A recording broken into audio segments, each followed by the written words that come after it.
1, 2, 3. All right. Okay, sit back, relax, enjoy, and make him feel very welcome. The awesome Jon Capewell.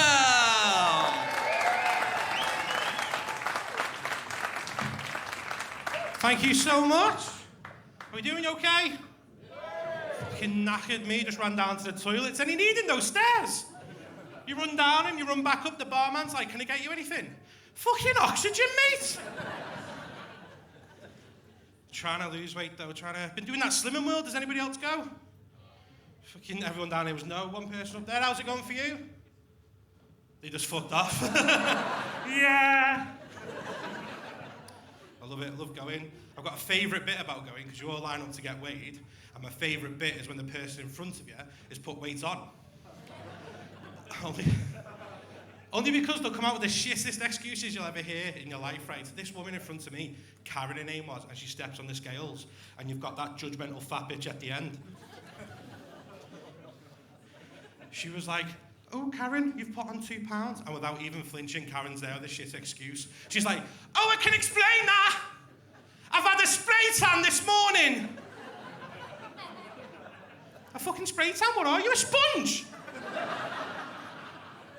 You can't laugh, John, you've put on ½ pound. It's like, I know, I just dumped myself in a bucket on the way in.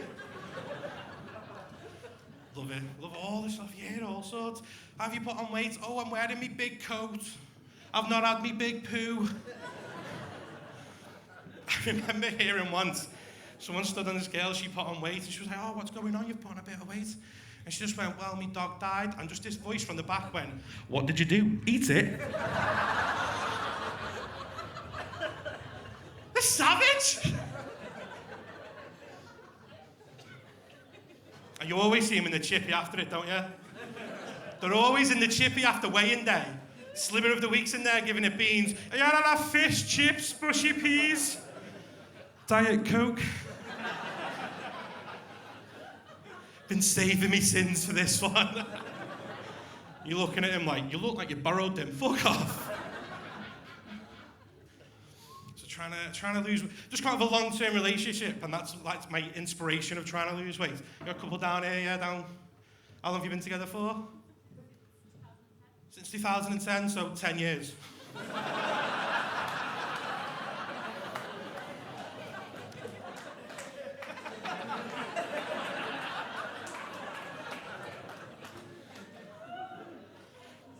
Has he started to do your heading yet? Yeah, didn't even flinch then, did she? She was like, he fucking does. Doesn't even pick up his underwear or anything. Does she do your heading? Yeah, that's the right answer then. I fucking shit one then. I thought we were going to see a domestic when he paused. I was like, mate, don't fucking go there. She do that crazy thing women do when they get annoyed. I don't get it. You know you're backing off. Yeah, my ex, when we were together for like 7 years, she had 2 kids, and she started to do my heading because she started to collect candles. Like, it's weird, isn't it? She collected candles. Like, you go into our living room, and it was full of candles. And, like, the kitchen, there was more candles. When we got to the bedroom, I wouldn't know if she wanted to make love. Fucking sacrifice me.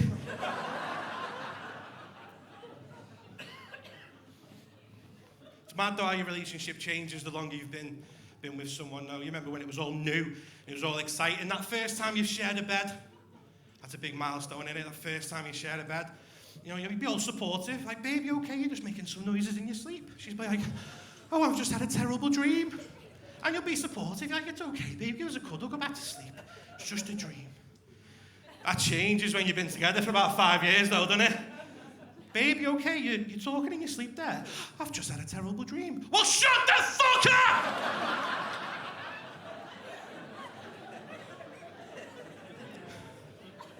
I'm trying to sleep here, you sound like a walrus having a stroke. Start taking the piss, don't you? Like,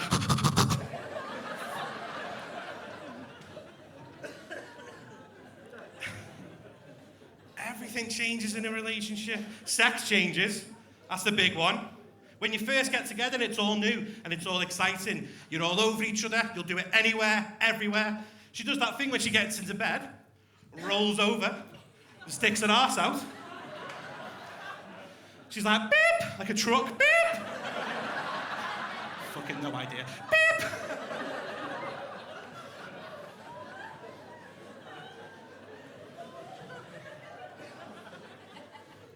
changes when you've been together for a couple of years, doesn't it? She does that thing now where she just gets into bed and rolls over and fucks off to sleep. And you'll just lay there erect, like, get your fucking cold feet off me now, bed.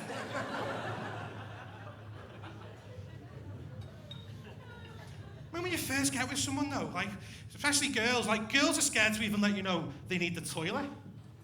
If you're in a relationship and, you know, you come round to your house for the first time, she won't even let you know she needs the toilet. She'll be like, I'm just going upstairs. Everything okay? I'm just going upstairs. She'll put the telly loud. She'll have that tap running. But if you listen carefully, you hear it, don't you?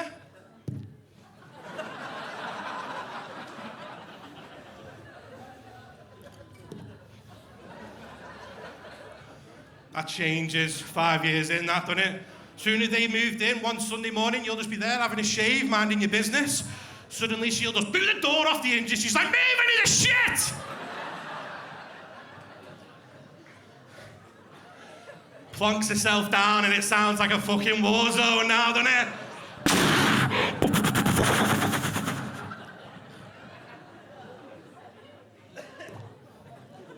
You're still there just trying to shave, like, what the fuck are you eating? That's burning my eyes, that.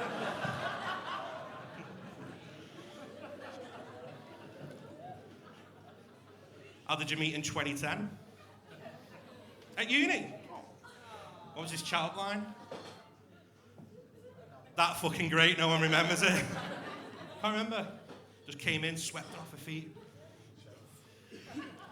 So to be honest, that's the hardest bit I found of like coming out of a relationship is like chatting to people and dating people. Because I have no luck when it comes to women. And not one of you is a fucking surprised by it. You all looked at me then and went, we can tell fat boy, crack on with the jokes, eh? I've no luck when it comes with women. I'll tell you this story when I got speaking to this girl. And it was in a nightclub, we're having a little chat, and she invites me back to her place. It's about midnight, things are going well, we're having a kiss on the couch. Suddenly there's a knock on the door, and I mean like a bailiff.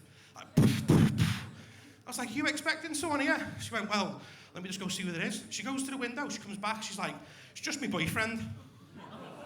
Exactly right, that was my reaction. I was like, boyfriend? She went, well, ex-boyfriend, we split up this morning. Like, that's okay. I don't know how long you'd normally wait after you split up with someone, but, you know, let his bins be collected first, you know, chuck his shit out in there. I can't tell if you've got your hand up to sort of like weigh in with a... No, just giving me the finger. All right, fine. So yeah, he's banging on the door. I'm starting to shit myself. I'm like, listen, if he's banging on the door, how am I getting out and not going home? And she went, well, you're just going to have to spend the night then. And I don't think he realised that night, but that night, that guy banging on the door was the best wingman in the world. And we're going up the stairs, right? And she turns to me and she goes, I'm going on top though. I thought, ooh, kinky. She had bunk beds. Fucking bunk beds.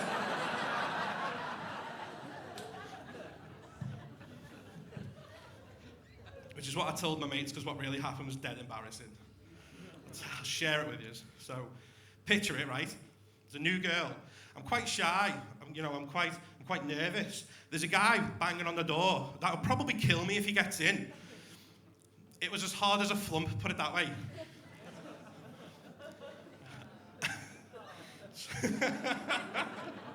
And I'm trying, don't get me wrong. I'm trying to do my thing, and she just looks at me, and she says 4 words that no guy ever wants to hear in the bedroom. She just looks at me and goes so elegantly, you can do it. You can do it, like she's cheering on a kid at sports day. Fuck off, I wanted a blowjob, not a certificate. And she was trying. She was like, ooh, what if I called you daddy? I was like, babe, I've got 2 kids. You call me daddy in a bedroom, I'll just chuck you an iPad and tell you to fuck off.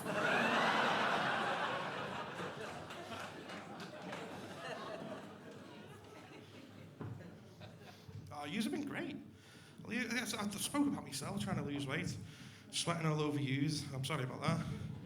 But like, my life, yeah, has just changed. So like, I'm trying to lose weight, trying to get back dating, and I moved back in with my mum for a bit, and things, and I started to build my life back up, and I was a lot happier.